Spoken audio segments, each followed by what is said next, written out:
I'll just more listen. All right.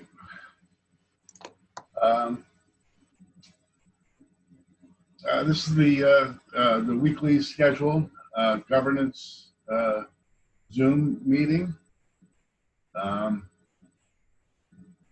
Okay, my understanding of our current status is that we're currently in a bit of a limbo situation.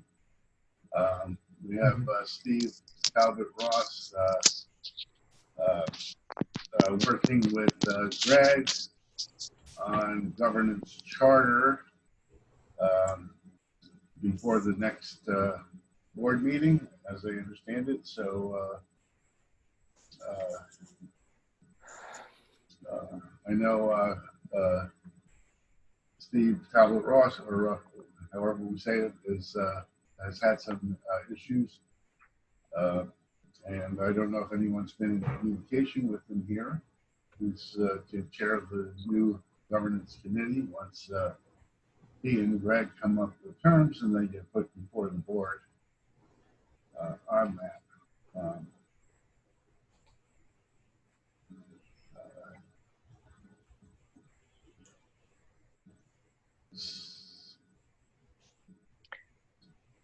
So given that determination, what do folks feel we should direct the activities of the governance working group toward in the meantime?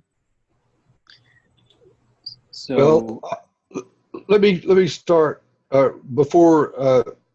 I think we should be looking at the nominations committee because of the upcoming board elections. And I posted that in the nominations committee channel and got 0 response. So either I'm out of the loop on where we need to be. Jim says we're in a limbo situation. You know, I suppose, you know, this is being dealt with by someone in a manner that makes people feel comfortable about things. So anyway, that was my 3 hours of contribution last week, and the the stress I had to incur waiting for someone to say anything about the subject. So I'll probably just listen from here on out. If I could say something about the nominating committee. So in the last board meeting, Evan wanted to put as one of the top agenda items for the newly formed governance committee. Governance committee hasn't been formed yet, but so one of the first things he wants them to do is to work on the nominating committee, have them draw up whatever policies and procedures we're going to use for the next member election. Right now, the state of the nominating committee, I mean, it's been really dormant. The previous chair was Deanna Duke, who stepped down from the committee. And the current members are Jacob Basiri, Jacob Basiri, Jake Gilberg, and Phil Strauch, and myself. Those are the committee members. There's no chair. And there was also the idea that committee members should be excluded from nominating themselves to a board seat, which makes a lot of sense.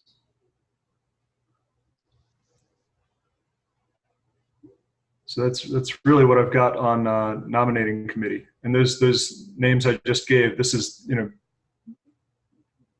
nobody there has been active since really the last election. Well, if I could just say to that point, you know, I think everybody realizes, those sorts of things are happening. And if we're going to be a governance working group, we need to start realizing we're just going to have to take action and not count on anybody else, because again, it does seem like the deadlines are looming on us. Besides, voicing your interest in being on a committee, probably the strongest action anyone can do is to find nominees for to be a board member, to be a director. So that's the top decision making for the co-op is, we get the best possible directors on the board. So we don't have any nominees for October, other than the board directors whose terms are ending and who want to renew, as well as the board members who have been appointed as interim directors. So definitely, or most likely on the ballot in October, you will have Steve Ross Talbot, Eric Meng, and Evan's term is expiring, so he may want to renew. And so, Ian, if we did not have any other come forward to be considered, then it would just be a matter of the existing being on the ballot if they want to continue, and that would be the choice, right? Well, hopefully we're going to have some more nominees. The minimum board, I think in the bylaws, is 3, but I think we're trying to have a board of 9. But I'm just saying factually, right? I mean, if you only had the existing, I mean, they can continue as the candidates, then that's the candidate list, right? Yeah, I mean, there's a whole procedure for how board nominations happen. There's an email address. I think it's nomcommittee at RChain Co-op. That if you read the bylaws, there's an email that you can send to the nominating committee to put forward your candidates, and each member of that committee will receive the email. It's just it's an email group, and then so they do some due diligence on the nominees, and there's some deadlines. They send that list off to the board. The board also has some say over which nominees get through to the ballot. So the whole procedure is in the bylaws. I forget which section, but you can have a look. Okay. But right now we can start looking at potential director nominees and committee members for that nominating committee.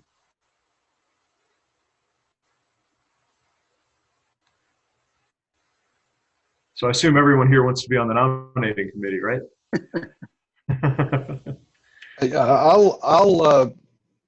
I don't know if I care to be on the committee, but I'll make my voice known if I strongly agree or disagree.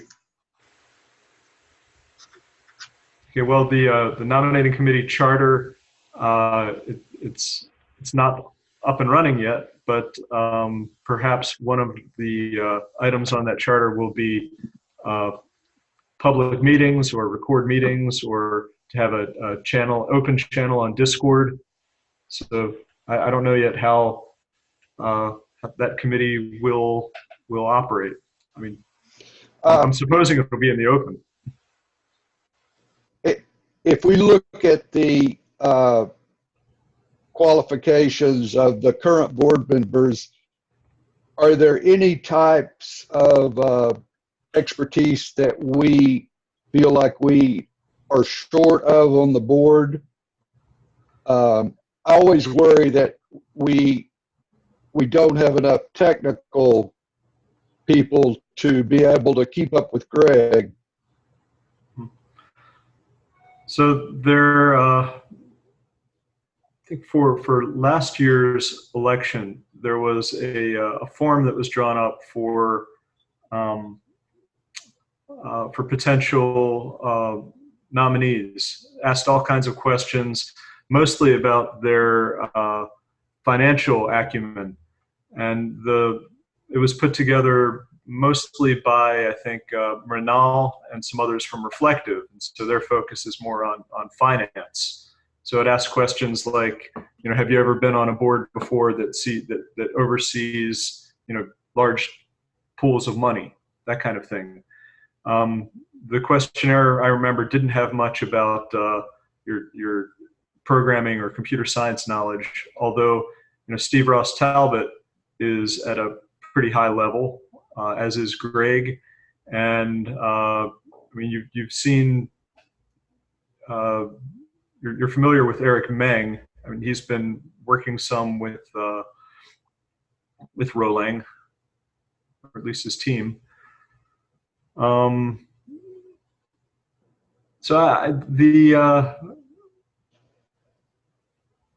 What sort of skills do we need from board members? I think it would be great to have an attorney who is very engaged in co-op activities. That would be a great savings, because our legal bill is quite high right now. We have to go out for all legal services.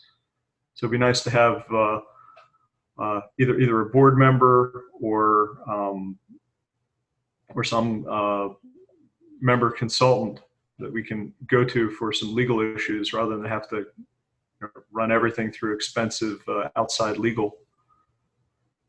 Be nice to have. Well, you've got a question of, do you want internal or external board members? So the co-op can save some money by having internal board members, that is, board members who are already on the co-op payroll.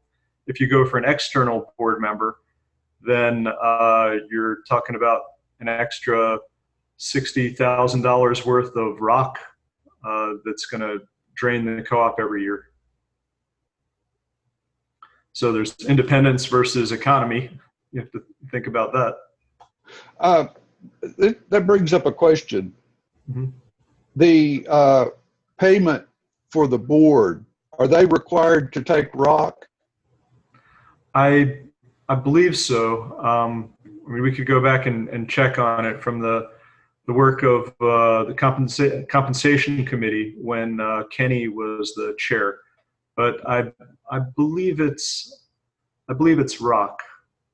If that's the case, that makes me feel a lot more comfortable about adding board members and going for more board members who are getting rock, because I mean, I'd rather spend rock on developers, but I don't know that there are that many developers who are willing to take rock, are there? No, there's a real problem with that, and if you have any ideas, it'd be great. Most of our developers are in Poland, and they don't like being paid in rock, because it gives them all kinds of problems with their tax or whatever regulations they have there. Poland has come along a little ways in that they just recently updated their income tax system to give younger workers a break, but it's not gonna, doesn't apply to crypto. It doesn't apply to our devs out there who are making above the minimum income that the new regulations are offering. It's nice to see a little reform out there. They've got a terrific brain drain where, if you're young and well educated in Poland, you're better off leaving the country and getting a job somewhere else, because the income tax was so high.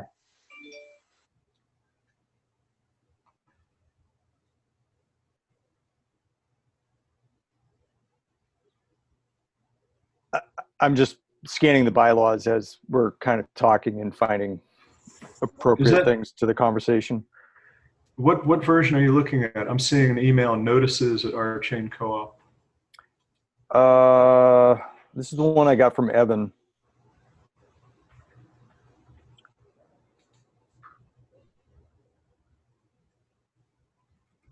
No, that's not the most recent version. If you go to the, I'm gonna drop a link to the bylaws in the Zoom here. So that's a GitHub Markdown version of the most recent bylaws. Okay, And thanks. there, the email address is nom-cmte or nom committee at RChain Co-op. Might have to update that too.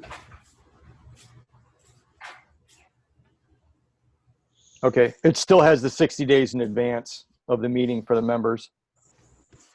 I see.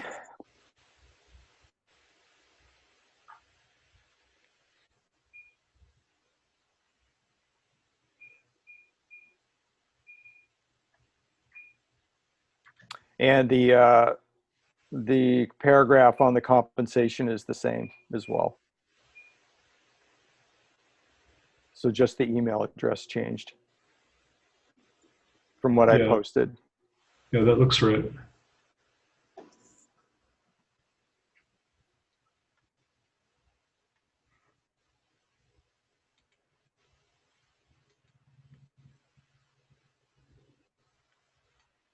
So Gary, you wanted to discuss what sort of qualifications would we want to see in potential directors?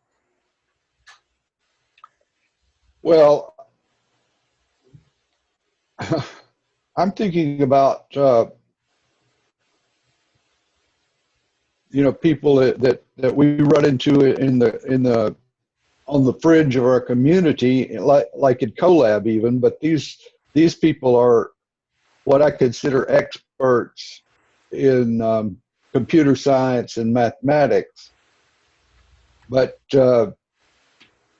they certainly show enough interest in RChain to be considered.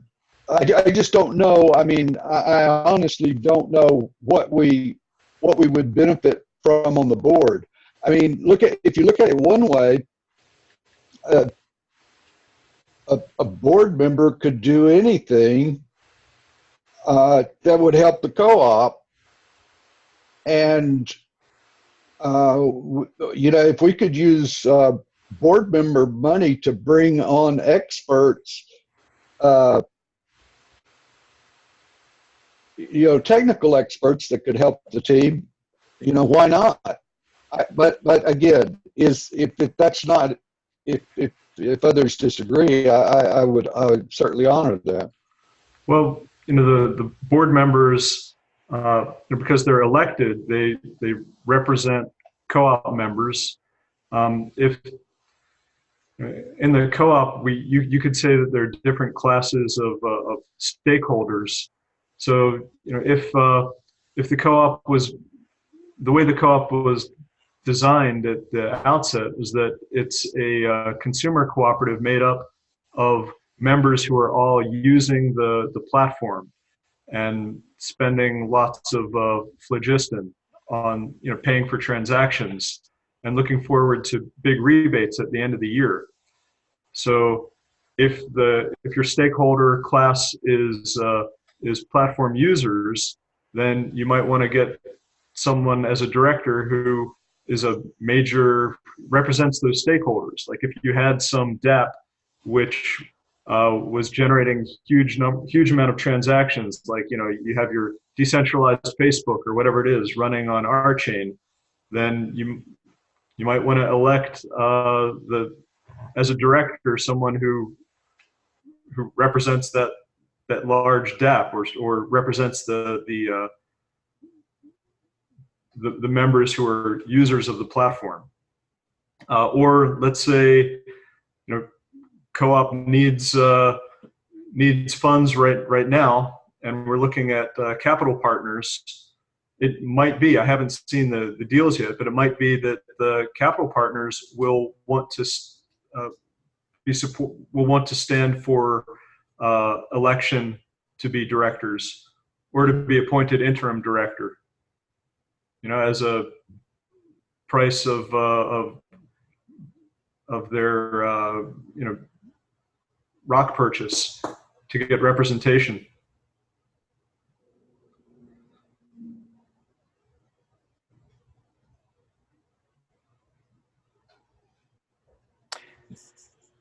I think that, if we had a makeup that had, representatives of each of those areas plus others, would be ideal, because you're going to want those who are passionate about the mission of the overall project and what's intended to do. But certainly, like you're noting, Ian, is that there are stakeholder groups that are going to also be part of the larger ecosystem space of decentralized networks and cryptocurrency and such, that are also part of our makeup of our membership. And it's good to have them and their voice represented as well, because you have to factor that in to everything. Yeah. So let's say you have a group of members who is has their own workshop that they're creating dApps, they're doing consulting work. Someone from that group might want to stand for board election. So it's I'm looking at this by as who the stakeholders are and how to represent them on the board. Then we also have in the co-op right now, we're lacking officers. We don't have any vice presidents. We don't have a CFO or treasurer, chief operating officer.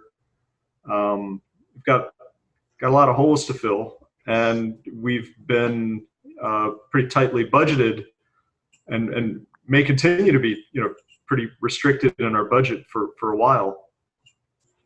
So maybe we want board members who can double time, function as board members and officers at the same time. That's not typically done in larger organizations, but in smaller ones that need to save money, that's been done. That's been done in the past also with RChain. But you end up with a less independent board. Right. Less independent, but hopefully a lot more knowledgeable about what's happening inside of the co-op. If you have an independent board, then you've got board members that they check in once a month, and half the board meeting is them trying to get caught up as to what's happening. And they ideally you want board members who are much more engaged and knowledgeable what's happening with the project.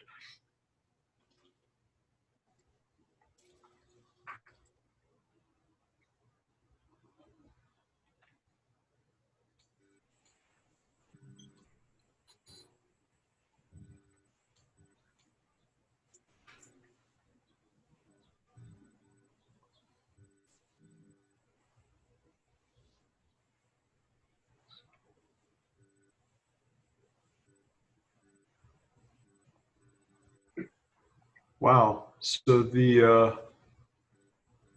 what's the deadline for nominees? So it's October 24th minus 60 days. That's Around August 24th. Wow. About a little over 3 weeks from now.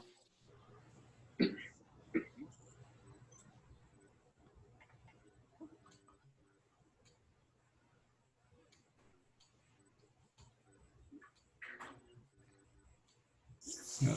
So this is really the time to start doing some recruiting.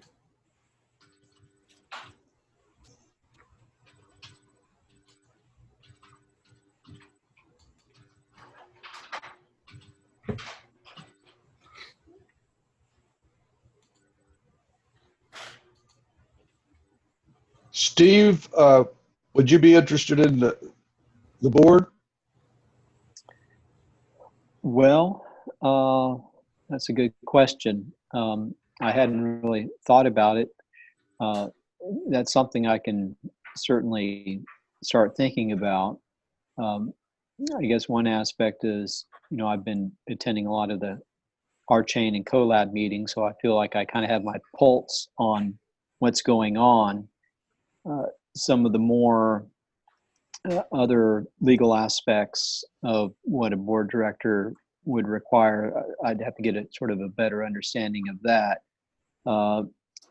But my biggest thought is helping to move the platform and the whole project forward. And if no one's stepping up to the plate who are, certainly qualified to do that, then someone's got to step up and, fill those shoes. And, I like to think that I'm, there at least in that capacity. But I think a board position, I think, depending on how many people are, if people are submitting their applications, if they're not coming through, then what I'll maybe do is start reaching out to Ian and others who have been board members to kind of get a feel for what's all required and what's entailed. So I wouldn't count it out, but well, I think you would be like someone like Ian who really does try to keep track of the community and know what's going on. And I mean, you've been a great part of the success of the CoLab, and you're reaching out to Rolang China. I mean, it sounds like you would be a great board member who's taken interest at both the technical and the administrative levels, and is a recognized member of the community. And these board members that take these positions and show up once a year and never show up in a video meeting and never show up in Discord, I mean, to me, it's why bother? I mean, that's a good point. If you have someone who's qualified to be a board member, but they're not engaged, they don't, they're not there. Hey, they may be someone who is kind of building their skill sets, but who is engaged, has their pulse on what's going on. So that's a good point, and I recognize that. So yeah, thank you for those kind words as well.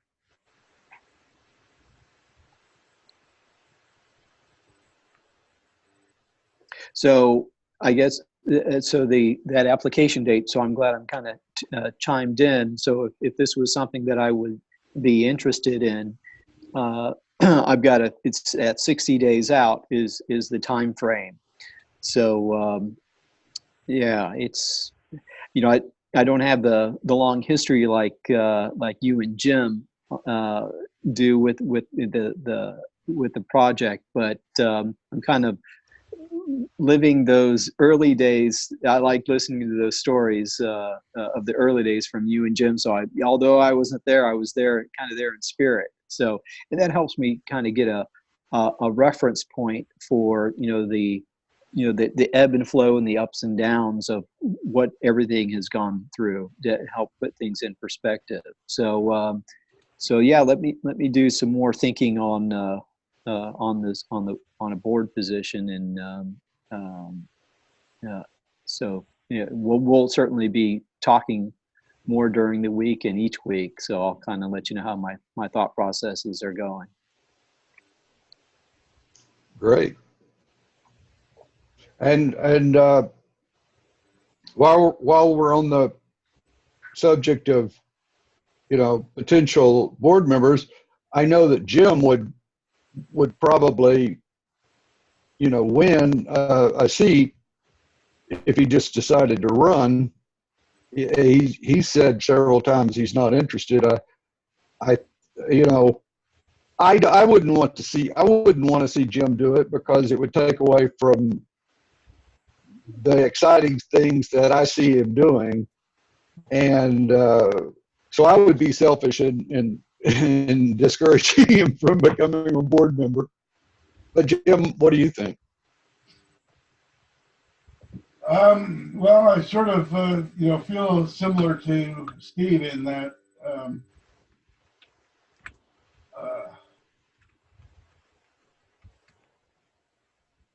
if there was a real vacancy in candidate to fill the position, I would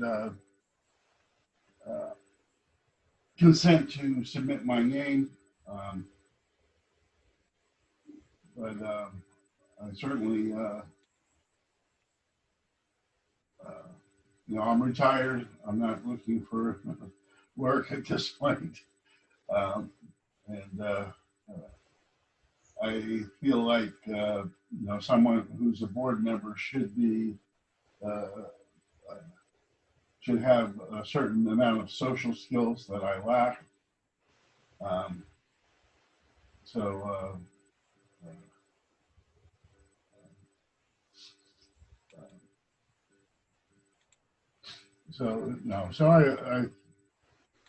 I feel the same way. I mean, if we need, I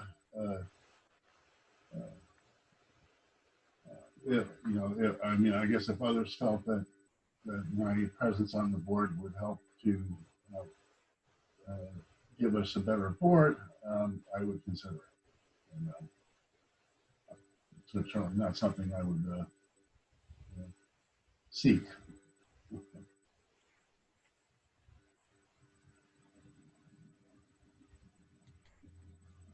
And just to review,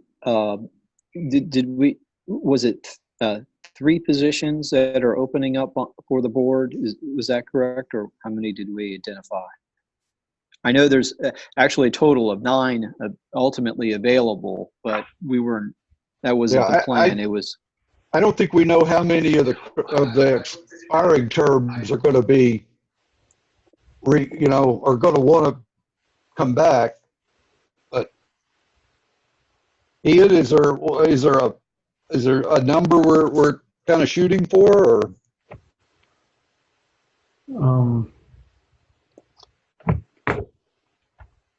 Let's see, am I muted?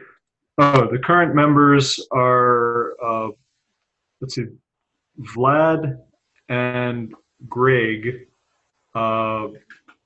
retain their seat. They're not going to be up for election. Evan's seat will be, might be contested. And then Steve and Eric Meng are interim board members. So they'll automatically become nominees unless they don't wish to stand.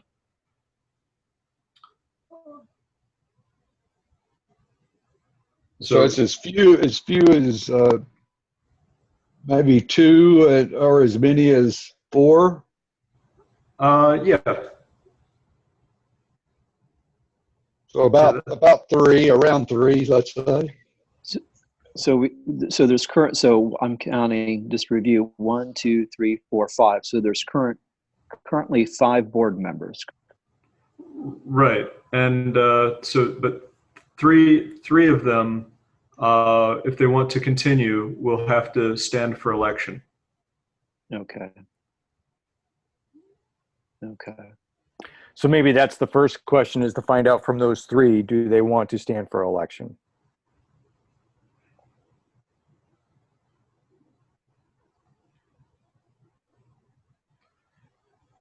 You're muted, Ian. No, I'm recalling last year we didn't get answers from the the board members until like the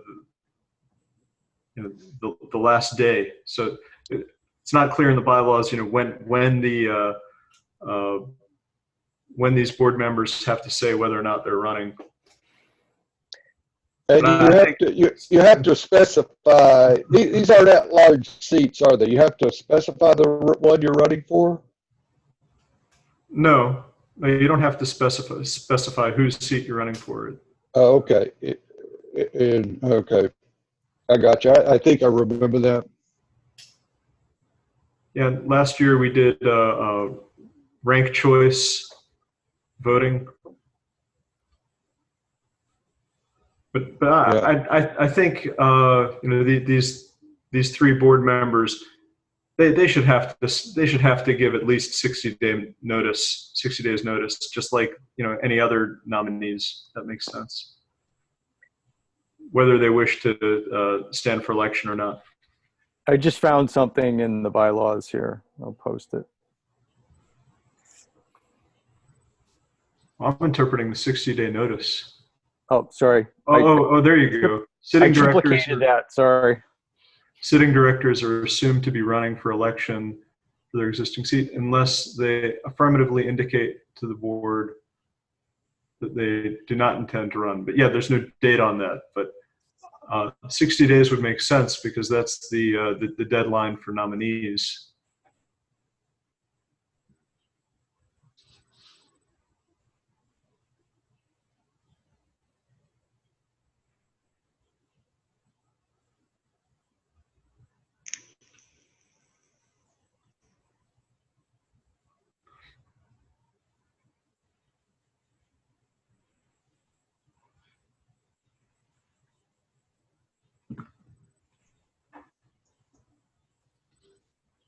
Yeah, That's just saying, yeah. Yeah, I'm not finding where it's saying that sitting board members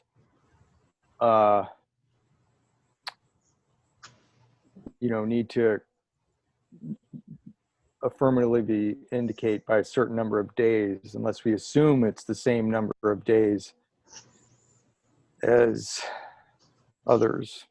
I think we should assume that, and because it would really be a disaster, or maybe even a repeat disaster, to have nominees drop out at the last minute. Right. Well, I don't know how that would. I don't think you're going to prevent that. Even if the nominee drops out, what?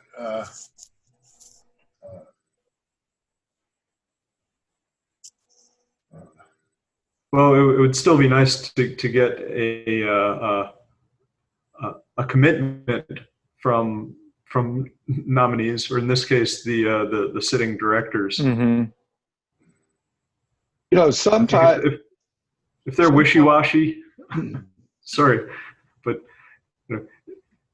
60 days out from the election, if you ask a director whether they're going to stand for election and they can't give you an answer, I think others should help them to. I think the answer should be pretty clear. Well, there's always some hope they'll continue. No, I'm just saying if a director's wishy-washy on whether or not they want to be on the board, maybe they shouldn't be on the board. Give someone else a chance. Right. But who else? We don't have anybody else. Well, we have a few weeks. Yeah. And let me kind of think about it, and maybe Ian, I'll reach out to you to get kind of a better feel for what the duties and responsibilities are. So I could potentially put my name into the hat. Yeah, I think it's the last time it was written up, it was something like 10 hours 10 hours a month. Does that sound right, Bill? That sounds about right. I'll see if I can find something. Yeah, it was our, like, I forgot who it was, came up with that. Yeah, it's in some of the compensation committee records. And it's, showing up for a board meeting once a month, plus being available for special board meetings.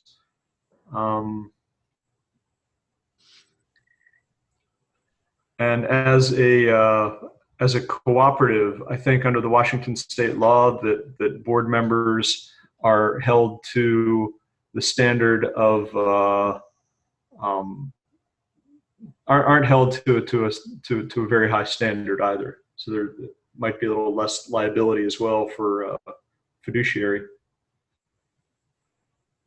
Okay. Yeah, it's pointing me in the right direction to get some of those, just gathering information, and so I can kind of refer to it. So I'll look onto GitHub, start scanning through that, familiarizing myself, and then as I have questions, I'll reach out to both you, Ian, and Bill to get oriented on that. Yeah, there's some really good articles. I don't have it saved here. On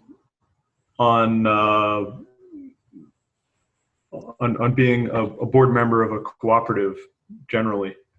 Okay. So it's pretty much like being on any other board, for the most part. And the RChain board has been maybe very loosely following Robert's Rules of Order. Okay.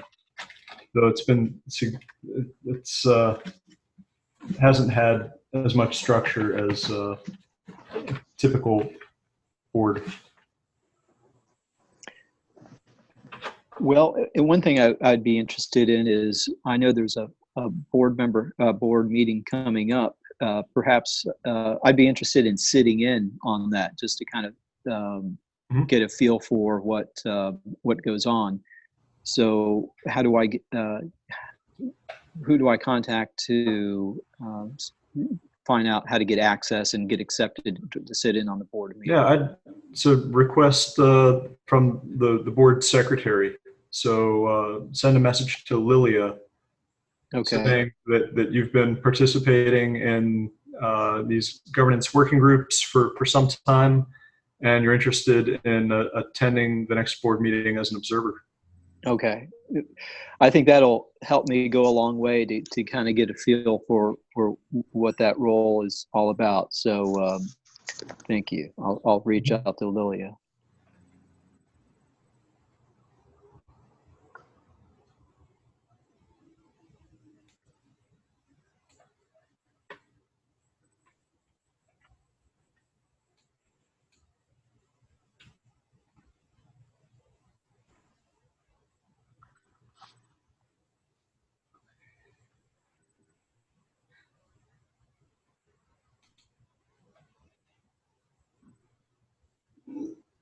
So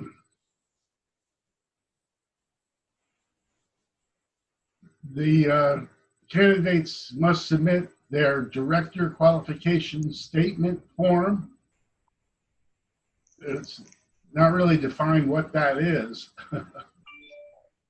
that I can see. Well, to me, that's sort of your platform, isn't it, that you're running on? No, that's the form that I referenced earlier that, last year Reflective put something together, a lot of questions about how much money you've been in charge of in the past. So the nominating committee should refresh that form. Well, we don't have much time. Somebody,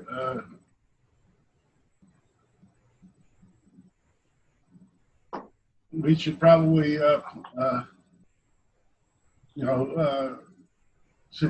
maybe since you're on the committee, Ian, we can task you with that for next week, by next week's meeting, that we can have that form.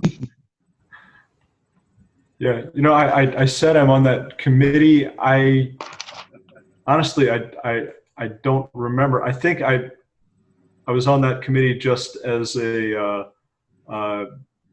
administrator, just setting up the mailing group.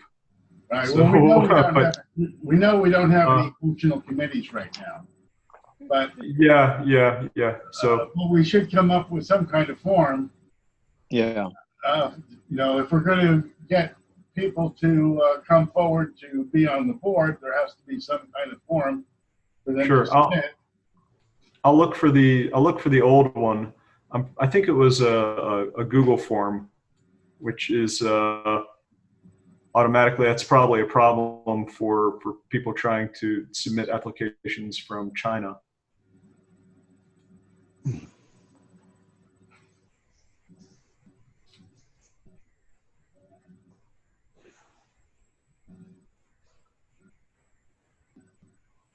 I guess we could always have a paper version of the form, or just a printed version of the form that they could fill out and email. Yeah, sure. You can figure something out. I'll try to find the old form.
Ian, once we find the form, maybe we could produce it in like a triplicate fashion. Like we could still send it in a Google Doc, but then also send it in Microsoft Word, and then maybe as a PDF as well. And, Sure. That way, whatever works for people will work. Yeah. I'm not worried about that. Yeah. And if you need help with any of this, I mean, I'll help you out, Ian. So you're not alone. Yeah. Thanks.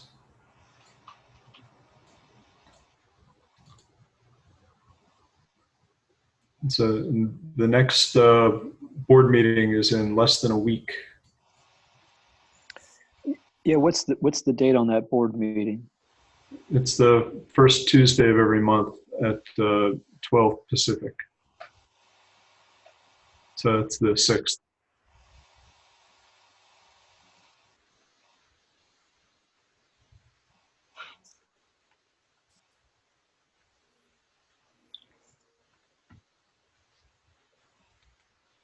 Okay. Guys, I got to cut out. I've got an interview in 10 minutes with a project manager candidate. I just need to do a little prep. Very good. Thank you, Bill.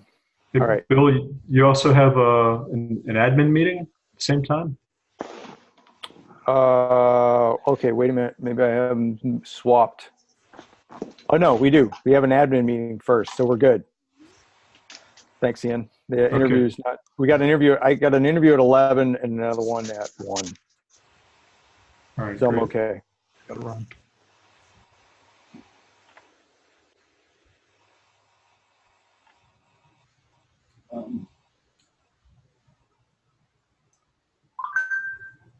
So, Jim, is that a wrap? Yeah, I guess that's about a wrap. Now, so the current board is Greg, Vlad, Steve, Eric, and Evan. That's right. Evan. Now, so Evan didn't step down. Did you say there was some controversy or something with Evan? Well, previously Evan was the secretary, and he was also internal counsel. So he was doing some legal consulting for the co-op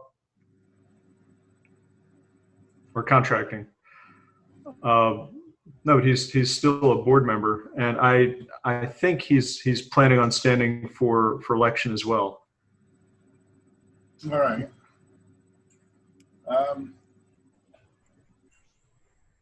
Okay, any other business? Should we,